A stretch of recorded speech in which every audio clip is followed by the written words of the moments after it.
Most men call it lust. Carl Jung called it libido, but not in the shallow modern sense of horniness or sexual craving.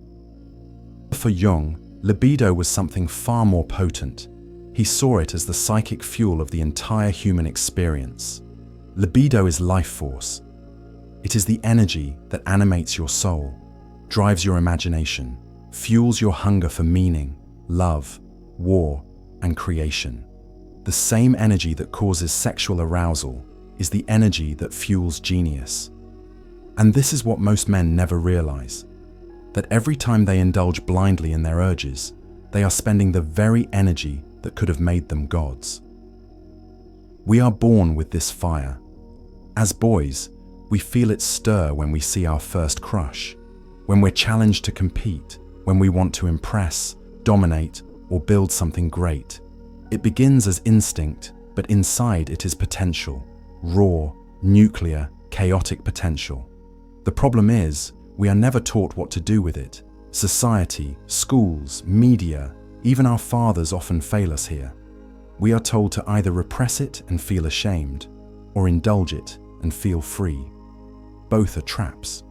The man who represses his libido becomes a prisoner to guilt and self-hatred. He fears his own shadow. But the man who indulges it without consciousness becomes a slave to desire, pulled by every curve, every impulse, every digital illusion of pleasure. He becomes fragmented, chasing 1,000 illusions, while his soul remains dormant and undeveloped. Jung warned against this. He saw unchecked libido as the root of external chaos and inner fragmentation. A man who cannot control his impulses becomes a man who loses the thread of his own identity. He may look successful on the outside, money, women, muscles, but inside, he's burning out, because he leaks his energy every time he chases pleasure without purpose. He doesn't know it, but he's dying a slow death of distraction. But there is another path, a rarer, harder path, the path of mastery. Jung believed that libido, when recognized and redirected, becomes the most powerful tool in a man's psychological arsenal. It becomes vision. It becomes focus. It becomes the will to build, to express, to manifest something of meaning in this world. This is the concept at the heart of Jung's obsession with alchemy. He wasn't interested in turning lead into gold. He was interested in how a man turns his base instincts into spiritual gold. Lust, when transmuted, becomes creativity. Desire, when elevated, becomes genius. This is what the alchemists called the prima materia, the raw matter of transformation. In a man's life, that raw matter is often his sexual urge. Lust is the dragon guarding the treasure. It is the beast that must be wrestled with, not avoided. For when you can sit with that fire, when you can hold it in your gut without flinching or reacting, something begins to happen. That energy no longer controls you. It begins to obey you. It stops pushing outward into addiction and instead starts rising upward, into your eyes, into your voice, into your art, your ambition, your wisdom. You begin to radiate something rare, something unspoken, the kind of presence that men respect and women feel without words. Why? Because you're no longer pulled by the world. You've become the source of your own fire. Modern society has stripped libido of its spiritual and creative dimensions. It has turned it into porn, hookup culture, a marketing tool to sell you cars and cologne. But Jung taught that libido is sacred. It is the force behind all transformation. If you waste it, you remain a child in a man's body, forever chasing, forever yearning, forever empty. But if you harness it, if you learn to transmute it, you become dangerous in the best way. You become whole. This is the beginning of what Jung called individuation, the lifelong process of becoming your full, integrated self. Not a fractured boy chasing dopamine, but a sovereign man channeling eros into purpose. Jung believed that this was the true journey of the soul, to take what is unconscious, primal, and chaotic within you, and forge it into consciousness, discipline, and power. And there is no force more central to that process than libido. So the next time your urges rise, Don't curse them. Don't collapse to them either. See them for what they are, the fire beneath the flesh. And ask yourself, will you waste it on fleeting pleasure, or will you forge it into something eternal?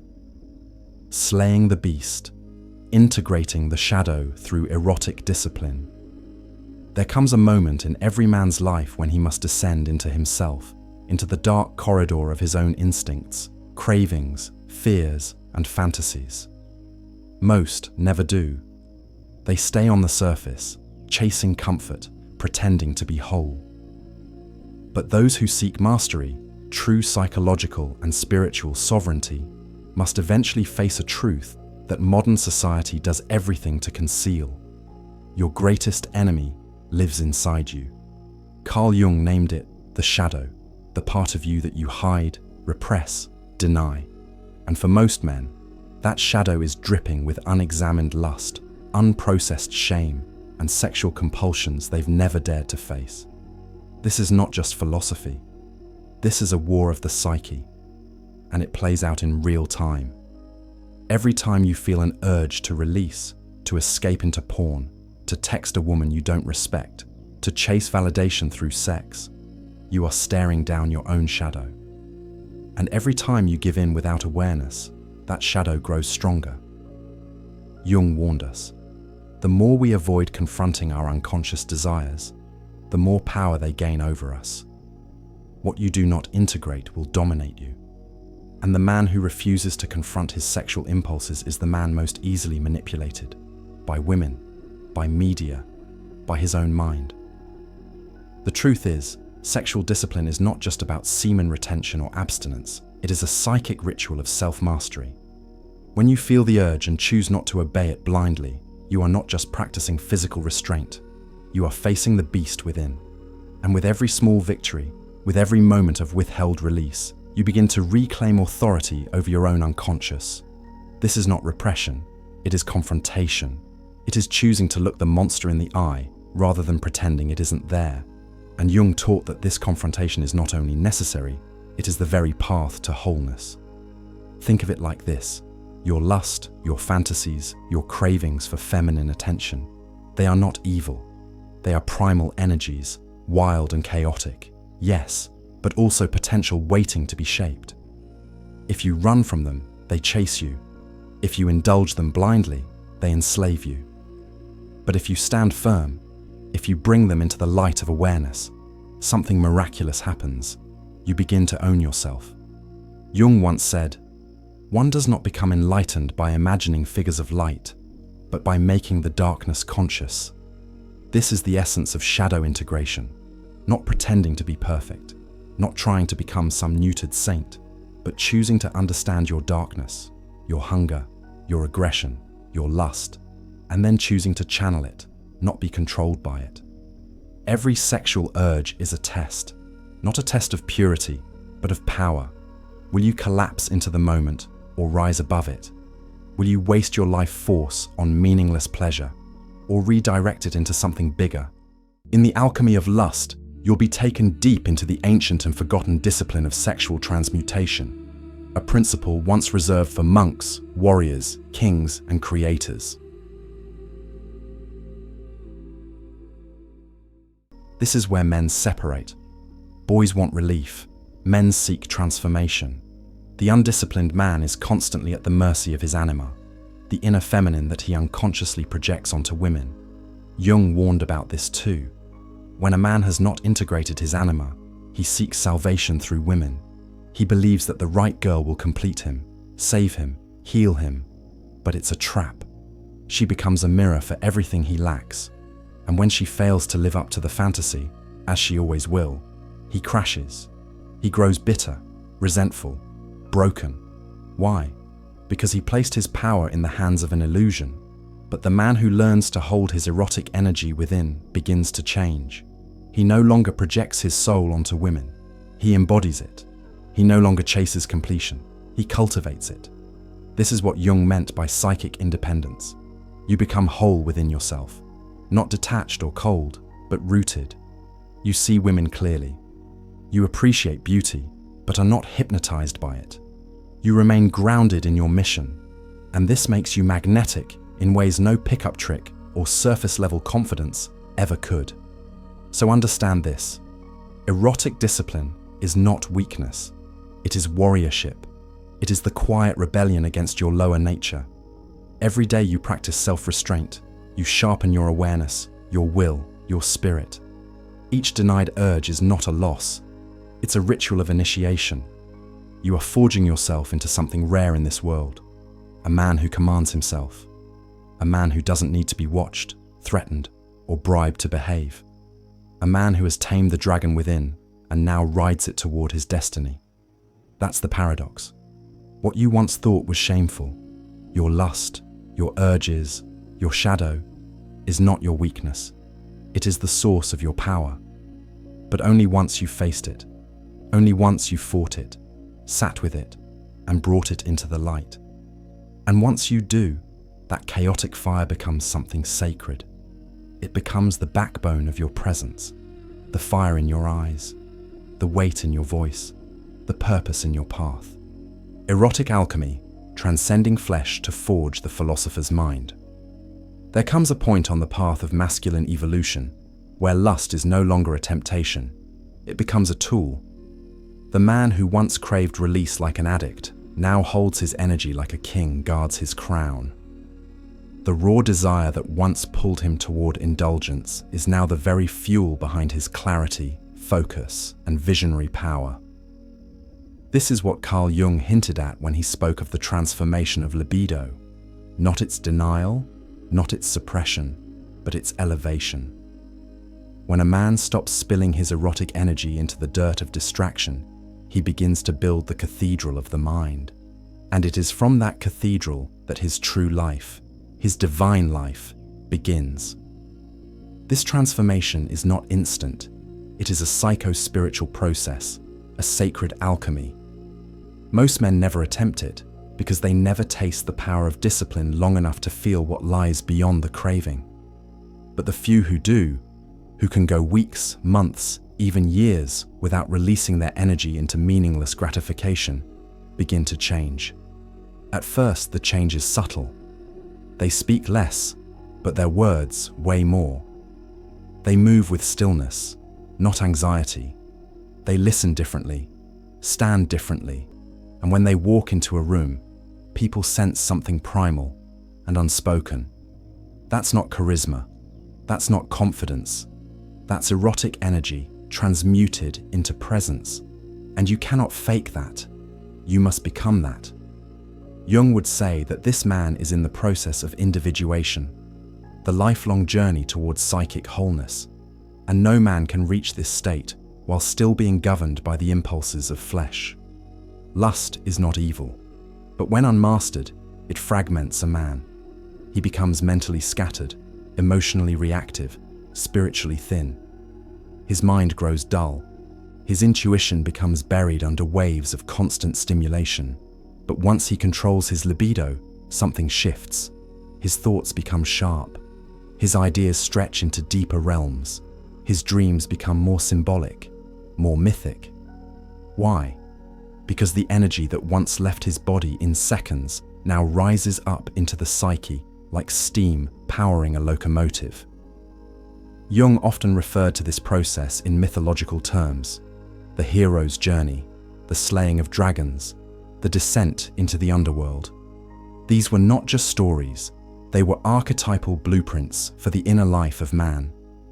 The dragon of lust is the first beast, the fire breather, the gatekeeper to the treasure. And the treasure is not gold, it is vision, it is clarity, it is the philosopher's mind, a mind not corrupted by flesh but purified through fire. A man who has transcended lust is no longer seeking stimulation, he is seeking meaning. He becomes more philosophical, more spiritual, more strategic. He doesn't just live, he interprets life, absorbs its symbols, sees its patterns, and wields its energies. The superior mind, then, is not built in a library. It is built in the crucible of erotic restraint. Because a man cannot think deeply when he is always craving shallow pleasure. He cannot see clearly when every beautiful woman is a distraction. and he cannot lead others when he himself is a prisoner to his own biology. Mental superiority does not mean arrogance or intellectual elitism. It means a governed psyche, a man who is no longer reactive, no longer searching outward for validation, but who operates from within. He becomes the architect of his thoughts, the captain of his soul, and the ruler of his inner kingdom. Without erotic mastery, masculinity remains unfinished, immature. The boy who still seeks the mother in every woman will never become a man. Jung warned of this maternal pull, the anima trap, where a man projects his unlived life onto a woman, hoping she will complete him. But once his libido is controlled, that spell breaks. He no longer needs to be completed. He begins to embody his own feminine. He balances. He unites the opposites within. And from that integration comes real power. The final stage of this transformation is not fame, wealth, or sex. It is sovereignty. A man who governs himself so completely that the world bends around his presence. This is what Jung meant when he spoke of psychic wholeness. The man who no longer leaks his energy becomes a source, a force, a beacon. He becomes what Jung called the self, the fully formed, spiritually radiant core of the human being. He is no longer the lover chasing beauty, no longer the fool enslaved to emotion. He becomes the sage who sees through illusion, the warrior who commands his instincts, the magician who channels libido into transformation. So understand this: your sexual energy is not meant to be thrown away. It is sacred currency. It can buy you orgasm, or it can buy you destiny. You can spend it on pixels and fantasies, or invest it into your body, your mind, your work, your kingdom. The superior mind is not born, it is forged in silence, in solitude, in sweat. In every moment, you choose discipline over desire, and once it is forged, the world no longer controls you. You become the axis of your own reality. This is erotic alchemy. This is what it means to turn flesh into fire, craving into clarity, and lust into legacy. This is the mind of the philosopher warrior. Not empty, not numb, but awake, controlled, dangerous, and divine. Thus remember, we are interceptor. Becoming interceptor is the code they never wanted you to learn. A psychological war map for men, forbidden teachings fused with modern strategy for influence, dominance, and self-mastery. If you want peace, prepare for war. The Interceptor Archive is the complete vault. Every lesson, every revelation, every psychological blueprint I've ever recorded, handcrafted to help you break chains, build discipline, and become undefeatable in a world built to deceive men. No ads, no algorithms, no distractions.